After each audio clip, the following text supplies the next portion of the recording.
कहानी की शुरुआत में हम एक यंग मैरिड कपल मैट और केट को देखते हैं जो न्यूयॉर्क में अपने नए घर में रहने के लिए आए थे। वो दोनों अपने नए घर से अपनी शादीशुदा जिंदगी की शुरुआत करते हुए बहुत खुश होते हैं। उनके नए घर को रेनोवेशंस और रिपेयर की जरूरत थी, इसलिए वो उसे ठीक करने में लग जाते हैं। किचन को ठीक करते वक्त केट को कैबिनेट में एक मरा हुआ बर्ड दिखाई देता है, जिसे दफनाने के लिए वो उसे बाहर ले जाती है। पर तभी खिड़की से मैट उसे आवाज देता है, जिससे उसका ध्यान मैट की तरफ चला जाता है। और जब वो वापस उस बर्ड की तरफ देखती है तो वो बर्ड गायब हो चुका था। उधर बेकार की चीजों को घर से बाहर फेंकते हुए मैट को दीवार पर कुछ अजीब सी चीज दिखाई देती है, जिसे क्लियर देखने के लिए वो वॉलपेपर को फाड़ देता है। वहाँ उसे अजीब से की होल वाला एक बड़ा सा दरवाजा दिखाई देता है। उस दरवाजे को खोलने के लिए वो उस कबाड़ में से उस दरवाजे की चाबी ढूंढने लगता है, और जैसे ही वो चाबी उसे मिलती है वो दरवाजा खोलने के लिए उसे की होल में डालता है और केट को आवाज देकर बुलाता है। फिर वो दोनों साथ मिलकर दरवाजा खोलते हैं। तभी हॉल की तरफ जाने वाले रास्ते की सारी लाइटें अचानक टिमटिमाने लगती हैं, और इस प्रॉब्लम को दूर करने के लिए मैट पावर कंपनी को फोन करता है। वहीं केट को उस रूम में कुछ अजीब सा डर महसूस होता है, इसलिए वो भी मैट के पीछे चली जाती है।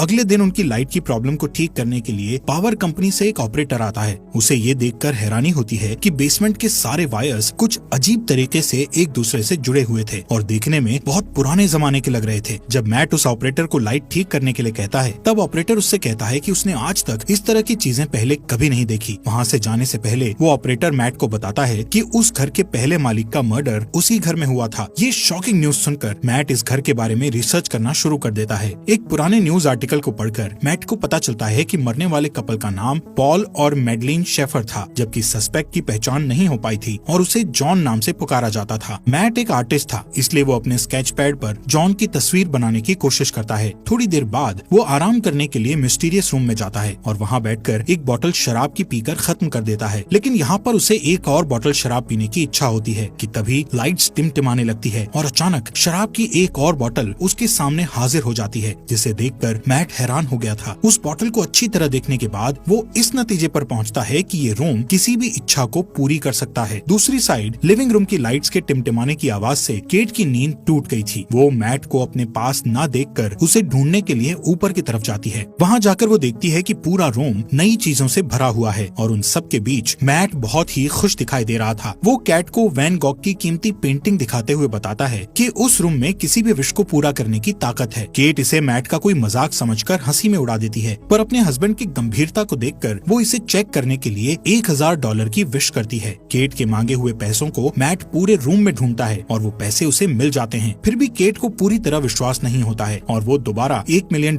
की विश करती है। पहले की तरह इस बार भी उन्हें तुरंत $1 मिलियन मिल जाते हैं और वो रातों रात मिलियनर बन जाते हैं। ये सब देखकर केट बहुत डर जाती है और उस रूम से बाहर निकल जाती है। मैट उसके पास जाकर उसे समझाता है कि वो लोग इस चीज का फायदा उठा सकते हैं और एक शानदार जिंदगी जी सकते हैं। फिर भी वो दोनों सारा दिन उस रूम में अपनी मनपसंद चीजों की विश करते हुए बिताते हैं। उनकी एक विश पर रूम में मनपसंद कपड़ों, शैंपेन, कीमती चीजों और पैसों का ढेर लग जाता है। मैट और केट की खुशियों का ठिकाना नहीं रहता, क्योंकि दुनिया की हर बेशकीमती चीजें उनके पास होती हैं। रात होने पर केट मैट से पूछती है कि आखिर ये रूम उनकी सारी विशेष इतनी आसानी से कैसे पूरी कर देता है, लेकिन मैट उसे कहता है कि उसे इन सब बातों की चिंता नहीं करनी चाहिए। इस तरह अगले कुछ दिनों तक उनकी जिंदगी बड़ी शानो शौकत से गुजरती है। हर बार जब भी उनकी कोई विश होती तो लाइट टिमटिमाती और उनकी सारी इच्छाएं बेसमेंट में बने उस रूम में तुरंत पूरी हो जाती। वो दोनों रातों रात मिले इस खजाने का जश्न मनाते, पार्टी करते और नाचते गाते हुए मस्ती में दिन गुजार रहे थे। लेकिन उनकी ये चमक धमक वाली जिंदगी ज्यादा दिनों तक उन्हें खुशी नहीं दे सकी और धीरे धीरे केट को अपने अंदर की कमी खलने लगती है, जो कि इन सारी चीजों से पूरी नहीं हो सकती थी। मैट को उसकी फिक्र होती है और वो उसे बच्चे का एक बेड गिफ्ट करता है, जो इस बात का इशारा था कि उन्हें बच्चे के लिए कोशिश करनी चाहिए। लेकिन केट ये देखकर खुश होने की बजाय अपसेट होकर घर से बाहर निकल जाती है, क्योंकि पहले ही उसके 2 मिसकैरेज हो चुके थे। थोड़ी देर बाद केट वापस लौटती है और उस विशिंग रूम में जाकर एक बच्चे की विश करती है। जब मैट को ये बात पता चलती है तो वो केट पर नाराज होकर कहता है कि बिना उसकी सलाह लिए उसे बच्चे की विश नहीं मांगनी चाहिए थी। इस बात पर दोनों में काफी बहस होती है। केट कहती है कि उसने ये शॉर्टकट इसलिए अपनाया ताकि मिसकैरेज या लेबर पेन की तकलीफ न झेलनी पड़े। वो कहती है कि वो दोनों इस बच्चे के साथ बहुत खुश रहेंगे, पर मैट इस बात से अग्री नहीं होता और उस बच्चे को रूम में ले जाकर उसके गायब होने की विश करने को कहता है। वो दोनों उस रूम में जाते हैं, पर केट बच्चे को गायब करने की विश नहीं कर पाती और रोते हुए बच्चा मैट के हवाले कर देती है। पर गोद में बच्चे को लेकर मैट भी इमोशनल हो जाता है और वो भी उसे गायब करने की विश नहीं कर पाता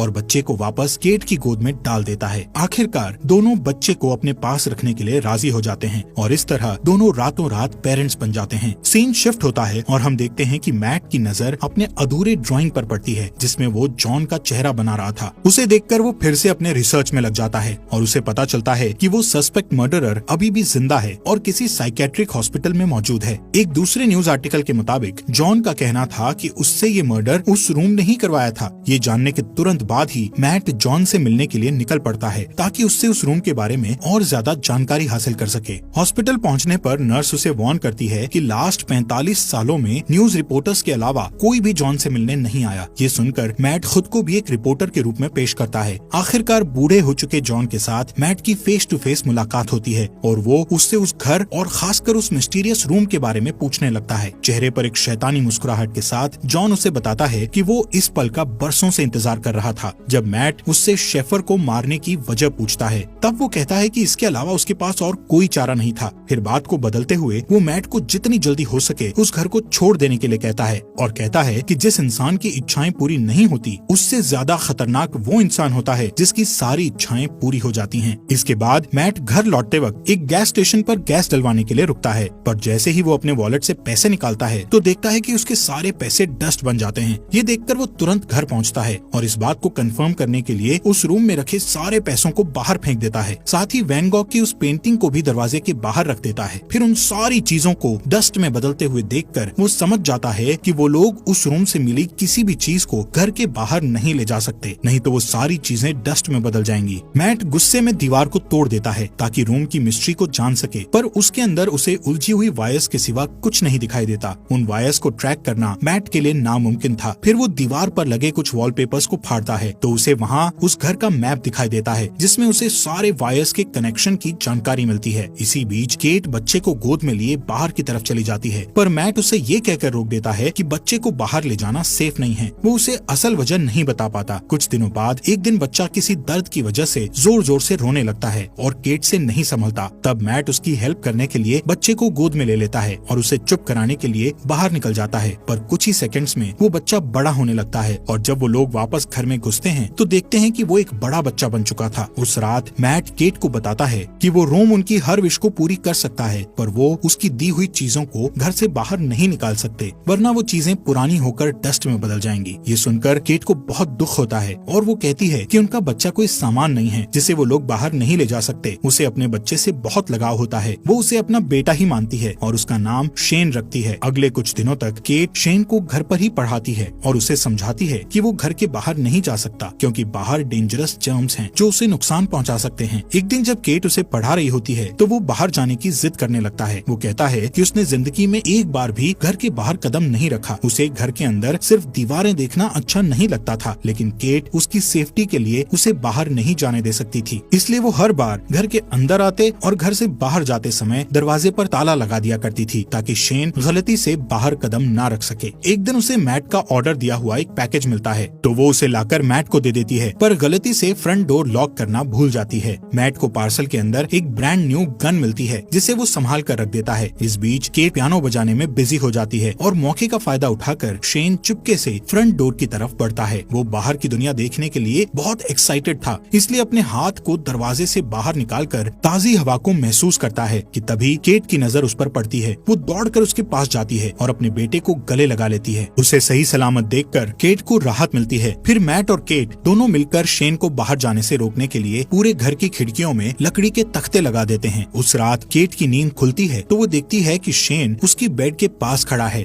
और वो उससे उसके पास सोने की परमिशन मांगता है। फिर शेन उससे कहता है कि वो हमेशा उसके साथ रहना चाहता है, जिसे सुनकर वो प्यार से उसे अपने गले लगा लेती है। शेन को उसकी बातों से तसल्ली नहीं मिलती और वो कुछ सोचने लगता है। फिर हम देखते हैं कि अगले कुछ दिन मैट अपने गन से शूटिंग की प्रैक्टिस करता रहता है। एक दिन जब वो प्रैक्टिस के बाद घर आता है तो देखता है कि शेन अपने आर्ट स्टूडियो के अंदर स्नो ग्लोब बनाकर खेल रहा है। वो शेन को सख्ती से गेम छोड़कर जाने के लिए कहता है। उसकी डांट सुनकर शेन के हाथ से स्नो ग्लोब गिरकर टूट जाता है। दरअसल मैट ने अभी तक शेन को अपना बेटा नहीं माना था, इसलिए वो उसके साथ बेरुखी से बात करता था। इधर ग्लोब टूटने की आवाज सुनकर केट तुरंत वहाँ पहुँचती है और अपने बेटे के साथ बाप जैसा बिहेव नहीं करने के लिए मैट से बहस करने लगती है। उस रात घर के अंदर चारों तरफ चक्कर लगाते हुए शेन को एक मैप मिलता है जिसे फॉलो करके वो बेसमेंट में पहुँच जाता है जहाँ उलझी हुई वायर्स के बीच मेन पावर सोर्स था। उन सब से गुजरते हुए वो आखिर उस रूम तक पहुँच जाता है। रात भर पूरे घर में लाइट्स टिमटिमाती रहती है, पर मैट और केट नींद में होने के कारण कुछ नोटिस नहीं कर पाते। अगली सुबह जब मैट की नींद खुलती है तो उसे अपने बगल में एक नया स्नो ग्लोब पड़ा दिखाई देता है और इसके साथ ही टूटा हुआ ग्लोब कुछ दूरी पर रखा हुआ मिलता है। उसी वक्त लाइट्स को टिमटिमाते देखकर वो समझ जाता है कि क्या हो रहा है और तुरंत अपनी वाइफ को जगाता है। दोनों रूम की तरफ भागते हैं और वहाँ जाकर हैरान रह जाते हैं। शेन ने विश करके रूम के अंदर ही एक बड़ा सा आउटडोर एरिया क्रिएट कर लिया था। अब वहाँ रूम की बंद छत और दीवारों की जगह खुला आसमान और एक बहुत बड़ा फॉरेस्ट था जहाँ शेन स्नोमैन बनाने में बिजी था। केट अपने बेटे की बनाई हुई शानदार दुनिया को देखकर खुशी से इमोशनल हो जाती है और उसके साथ खेलने लगती है, जबकि मैट को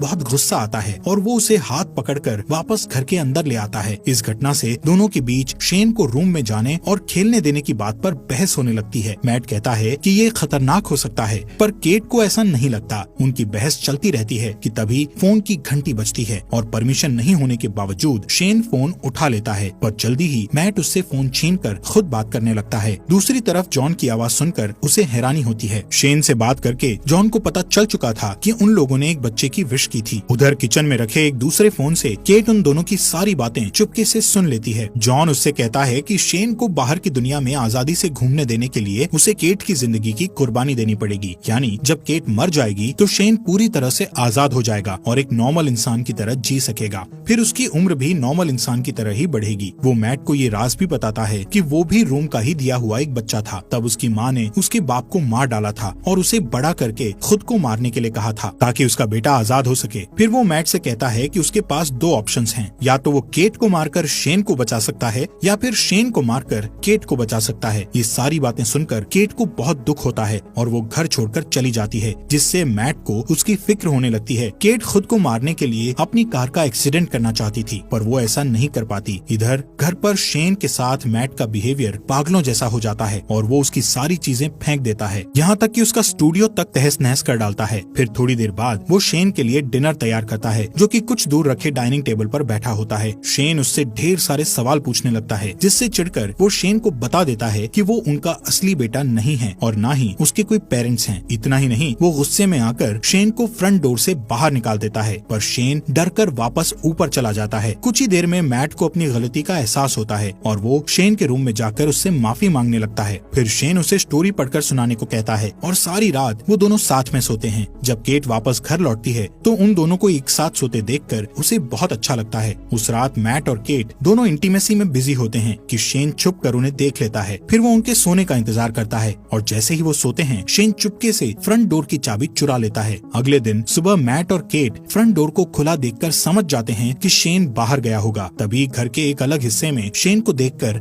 दोनों हैरान हो जाते हैं, क्योंकि शेन अब जवान हो चुका था, लेकिन उसका दिमाग अभी भी बच्चों जैसा था। वो अपने पेरेंट्स की तरफ गन पॉइंट करके उन्हें धमकाता है तो केट उसे समझाने की कोशिश करती है। इसी बीच मैट शेन के ऊपर कूद पड़ता है और दोनों में फाइट होने लगती है। उधर केट उनकी लड़ाई की वजह से जमीन पर गिरकर बेहोश हो जाती है। कुछ देर बाद मैट उसे जगाते हुए बताता है कि शेन को गलती से गोली लगने के कारण वो मर गया। इस खबर से दुखी होकर केट रोते हुए घर से बाहर निकल जाती है। मैट उसे तसल्ली देकर वापस घर में ले आता है, जहाँ अभी भी वो उदास रहती है। उधर दूसरे रूम में जहाँ उनकी फाइट हुई थी, असली मैट होश में आ जाता है और पूरे घर में अपनी वाइफ की तलाश करता है कि तभी लाइट्स को फिर से टिमटिमाते देखकर वो डरते हुए उस रूम की तरफ जाता है। उसे पूरा यकीन था कि केट और उसकी शक्ल में शेन अंदर ही होगा। इधर केट को बिल्कुल भी खबर नहीं थी कि उसके साथ बैठा हुआ आदमी मैट नहीं शेन है, पर जल्दी ही उसे शेन के आइस खाने की हैबिट से पता चल जाता है कि वो मैट नहीं बल्कि उसकी शक्ल में शेन है। उधर असली मैट अंदर जाने के लिए पूरी ताकत लगाकर दीवार को तोड़ने की कोशिश करता है। आखिर सारे वायर्स को पार करके वो उस रूम तक पहुंच जाता है, जो कि अब एक जंगल था जहां ढेर सारे ऊंचे ऊंचे पेड़ थे। वहां जाकर मैट को पता चलता है कि शेन ने रूम का यूज करके उस जगह को काफी बड़ा कर लिया था और वहां उन्हीं के जैसा एक डुप्लीकेट घर भी बना लिया था। वो ये भी समझ चुका था कि शेन ने उसका रूप केट को किडनैप करके उस डुप्लीकेट घर में रखने और अकेले में उसके साथ फिजिकल होने के लिए किया था। ये ख्याल आते ही अपनी बीवी को वापस पाने के लिए मैट उस जंगल में दौड़ते हुए फाइनली उस डुप्लीकेट घर के अंदर पहुंच जाता है, जहां शेन केट के साथ जबरदस्ती करने की कोशिश कर रहा होता है। मैट को अंदर आते देखकर शेन फिर से लड़ाई के लिए तैयार हो जाता है। इधर मौका पाकर केट उठकर भागने ही वाली होती है कि हॉलवे में दो मैट को लड़ते हुए देखकर वो ठिठक जाती है। दोनों में इतनी समानता थी कि वो असली और नकली के बीच पहचान नहीं कर पाती। अचानक एक मैट उसके हाथ को पकड़ लेता है, पर वो उसे धक्का देकर खुद को छुड़ा लेती है और शेन का नाम पुकारती है। वो अपना नाम सुनकर उसकी तरफ देखता है, पर उसके धक्के से गिरकर बेहोश हो जाता है। जमीन पर गिरते ही वो अपने असली रूप में आ जाता है। इधर मैट और केट रूम से बाहर निकलने की कोशिश करते हैं, पर निकल नहीं पाते क्योंकि शेन ने रूम से उनके उसी घर में फंसे रहने की विश मांगी हुई थी। लाख कोशिशों के बाद भी जब वो लोग घर से नहीं निकल पाते तो मैट रुक जाता है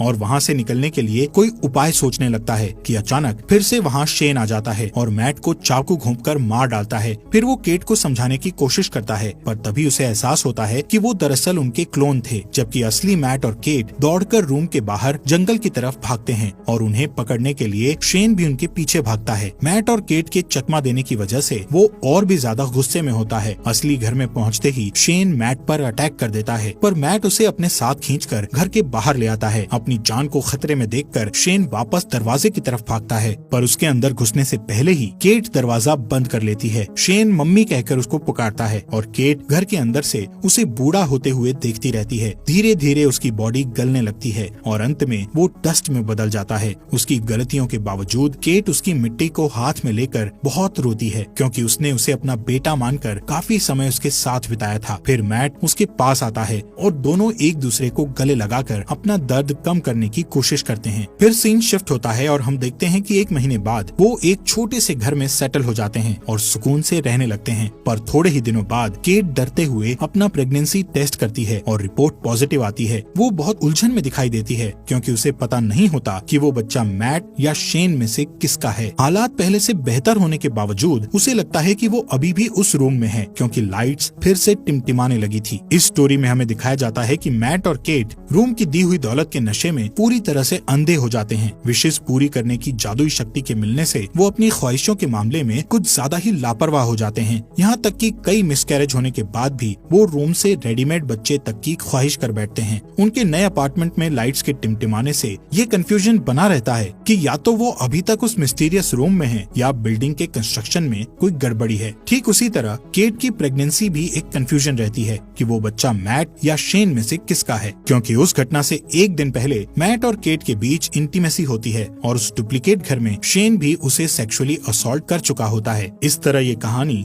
न सिर्फ विश पूरा करने वाले रूम के इर्द गिर्द घूमती है, बल्कि ये सवाल भी छोड़ जाती है कि आखिर केट के पेट में पलने वाले बच्चे का बाप कौन है, मैट या